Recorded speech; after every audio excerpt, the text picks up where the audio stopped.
Para po sa lahat ng mag-i-skill test, ang tamang paghawak daw po ng yukhang nenchi or hexagon wrench or Allen wrench as per Sir Henner Padrelan, dapat ang hawak mo sa Allen yung mahaba, tapos yung maliit, yun ang pangpasok sa Allen vault.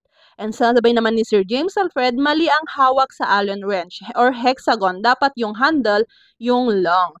Ma'am, nasita na ako dyan sa skill test ko 2017. Pinagbigyan lang ako ng Koreano at sinabihan mali ang paghawak ko. Ituro nyo po ang tama. Baka kasi matayiming istrikto ang magpa-skill test. Sayang naman kung yan lang ang maging dahilan para bumagsak siya.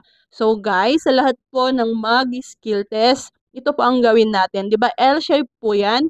Yung smaller or the shorter one, yun po yung pangpihit natin or ipapasok po natin sa vault.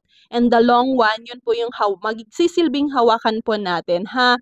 Take note of that kasi nga po as per Sir James, nasita na siya before.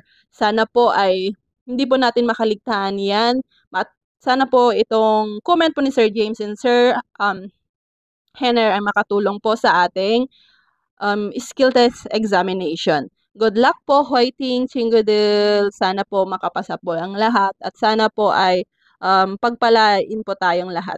God bless us all.